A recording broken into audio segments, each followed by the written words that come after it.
Arc 4. The Everlasting Covenant. Chapter 93, Mutual Proposals. Puck, once the contract between me and Leah is terminated, can I trust you to take care of everything that comes after? Subaru, that'll depend on what your reasons are. Licking his lips, Subaru held back his urge to challenge those words as he looked at Puck straight on. Inside the crystal, Puck's expression remained indiscernible. But from the vortex of emotions in his voice, Subaru could tell that he did not say this lightly. But they're talking about contracts here.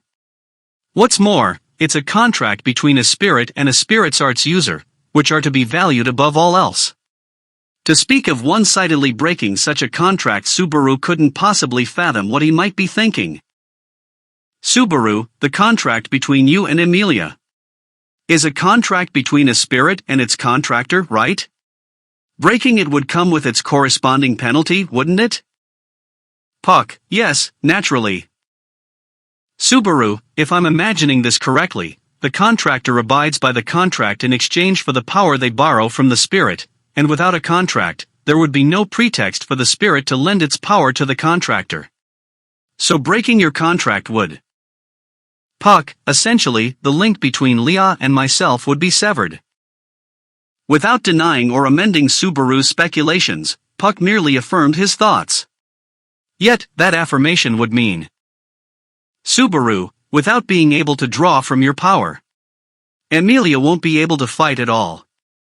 Left alone, she'll just be no different than an ordinary girl. Puck, that shouldn't worry you too much, should it? Whether Leah has the strength for it or not, you're the one who doesn't want her to fight. Though I can't say the same for what Leah herself will think. Subaru, GH. You're not wrong about that. But my feelings aren't the problem here. And all this talk about fighting strength isn't the point either. What's important right now is what'll happen to Emilia without you by her side. For Emilia, losing Puck would be the same as losing the supporting beam of her heart. And if Puck had been right so far, it would mean that she knew, deep down, that Puck wasn't actually sleeping, and that the bond between them hadn't been severed. Yet, even with their bond still barely intact, Emilia was cornered and faltering to the point that she was relying entirely on Subaru, pleading for him not to leave her. But if her bond with Puck was truly severed, Subaru, I wouldn't be surprised if it broke Emilia's mental stability on the spot. That has to be one of the last things you want to see. So just what are you plotting? Puck, I'm not plotting anything. I would only be supporting Leah in a way that would be best for her. I will not and cannot do anything that child doesn't want me to. Subaru, and Emilia wants you to terminate the contract? Puck, no, Subaru. Losing her contract with me is only the byproduct of what Leah desires. What Leah presently desires is to pass the trials of the tomb. You can rest assured, there is no doubt about that. Subaru never doubted it, either. According to Puck's hypothesis, it was because of Emilia's inability to face her past that she was repeatedly stumbling on the fabricated past in her trials. However, she definitely isn't the kind of person who would merely pretend to overcome her past. Of that, Subaru was certain. That conviction within Subaru's mind was never conveyed to Puck through words. But, as if that thought had successfully reached him regardless, the tone of Puck's telepathic voice sank.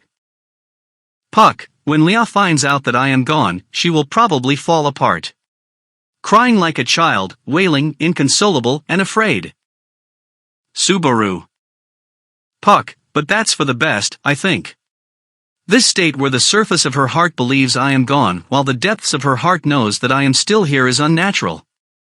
Once both the surface and the depths of her heart realize that I am gone, the shackles keeping her from her past will be undone, and for the first time, Leah will be ready to face her own heart. Puck's words were quiet, but packed with a multitude of emotions. There was tenderness, grief, joy, and, above all, the abounding willingness to sacrifice everything for the one he loved most.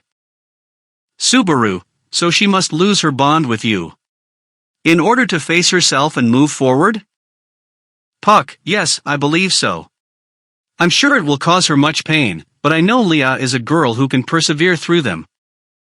Subaru, but you won't be there for her anymore. Aren't you worried? Don't you want to stay with her and protect that too kind for her own good daughter of yours? Isn't that what you want? Subaru wasn't sure what he was saying anymore. If Puck's proposal could really deliver the results they desired, then it would be better than anything Subaru could have hoped for. Just as Puck pointed out, Amelia's ability to fight is irrelevant since Subaru already intends to do everything in his power to keep her as far away from the battlefield as possible. So Subaru should, by all means, be welcoming Puck's proposal rather than trying to dissuade him. Puck, and here I thought you'd been pretty unhappy lately about me being at Leah's side? Subaru, you aren't wrong about that. For all that's happened between us, my opinion of you is as low as it can get right now, and it's not gonna turn up anytime soon. One decision to sacrifice yourself for Amelia isn't gonna wipe away all the bad impressions you've left behind, you know.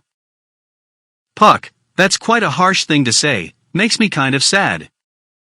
Subaru, but their mutual impressions were already kind of set, so even if Subaru accepted everything Puck said, it still couldn't change those negative impressions so easily. So Subaru wasn't lying when he said that. However, Subaru, I can just see the sad look on Amelia's face after you're gone.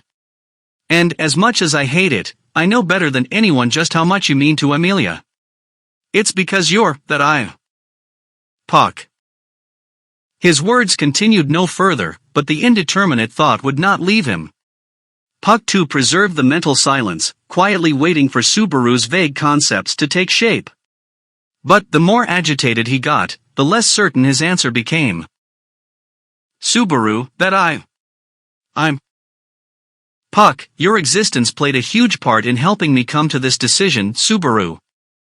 Puck muttered before Subaru could finish his thought. Hearing that sound directly inside his skull, Subaru raised his head, staring stupidly at the glowing green crystal. Puck, like you said, Leah means more to me than anything in this world. I would have wanted to always watch over her, and provide her with strength at her side. But even so, I still believe that the best thing I could do for her now is to leave her. Subaru, but why is th? Puck, because you are here for her. Subaru. Suddenly, Subaru felt his breath stop. Puck, in this place. No, in this world, you and I are the only ones who would risk our lives for Leah. Through the time we've spent together, you have proved this. Leah, other than myself, you are the person she trusts the most. That is beyond doubt. You can be sure of it. Subaru, still. I don't have the kind of powers that you do, and I can't blast away the obstacles in front of her with force. The best I can do is worry alongside her and listen to her talk about her troubles. That's all. Knowing that, you really want to leave me with everything after you're gone? Puck, you seem to be misunderstanding something. I'm not saying that I want you to replace me. The things that only I can do are things that only I can do.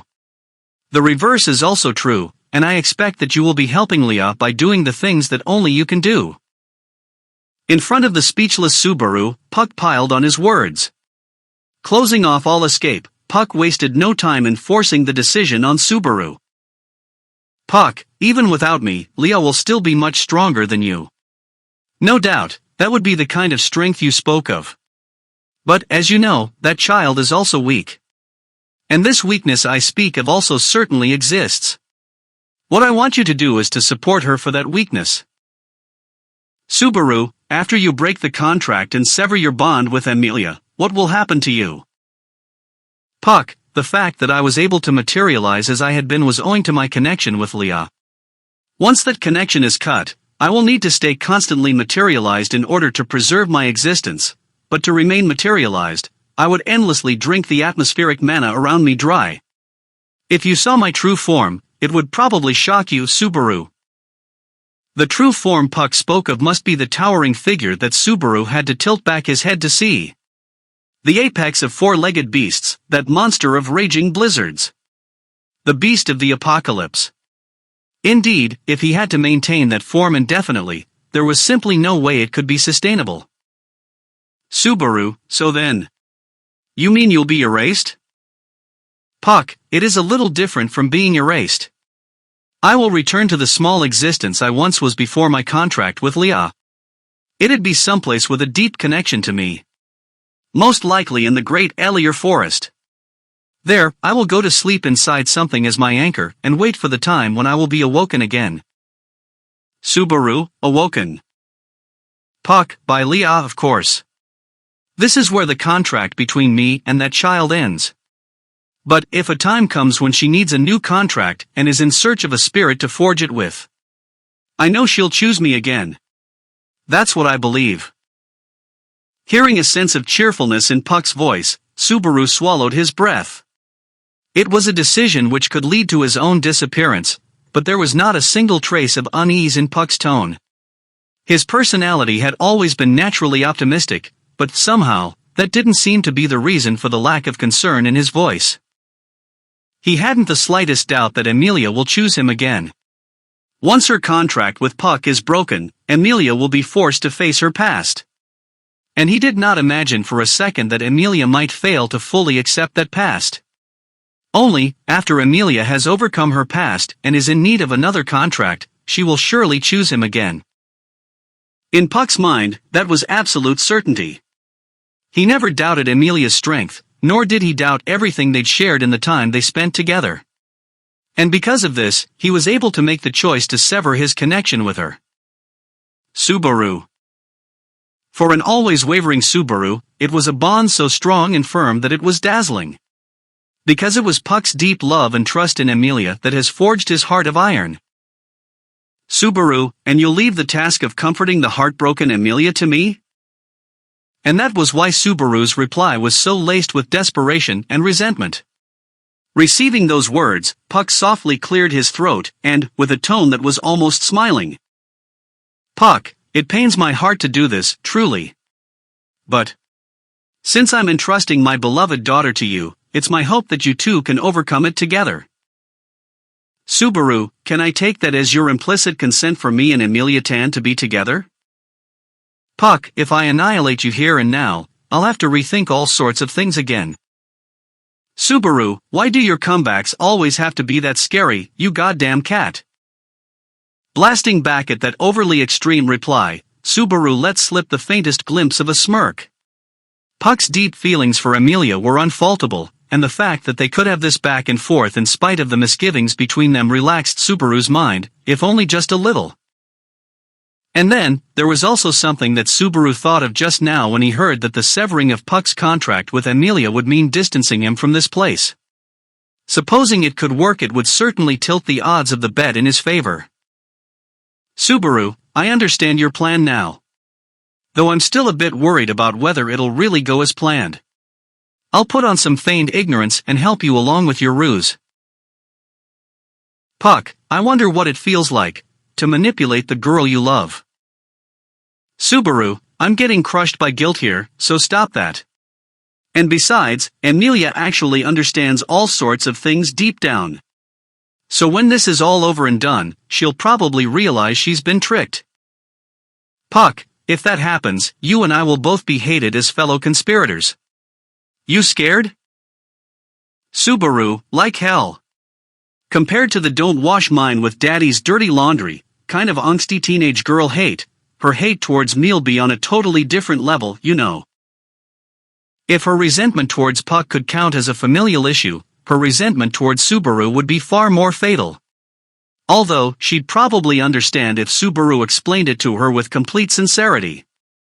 Yet, even if Emilia could understand the true motivations behind it, she still wouldn't be happy that her heart had been manipulated. Surely, he would not be forgiven for that. Subaru, but it's a bit late for that, huh? After all the unforgivable things I've done and all the times I've made her cry, how can I say I don't have the resolve to bear that guilt now? Puck. Subaru, I'll accept your terms, Puck. I'll be cleaning up your mess for you. Tomorrow morning, when Emilia breaks down crying. She'll be doing it in my arms. Puck, good. In that case, I'll leave it to you. Though I realize this will be causing you a great deal of trouble down the road. Seeing Subaru accept his proposal, there was almost a sense of shame in Puck's reply. At this, Subaru closed his eyes and with, "Now then," he began again. "Subaru, are you open to considering a proposal from me as well?" Puck, "A proposal?" Subaru, "Yeah, a proposal. Don't worry though. Just like you, I only act with Amelia's best future interests in mind." Thumping his own chest, and taking Puck's silence as his assent, Subaru continued. "Subaru, there are still some things I want to ask, and some things I want to try depending on the answers. Amelia could wake up at any moment, so let's keep this short."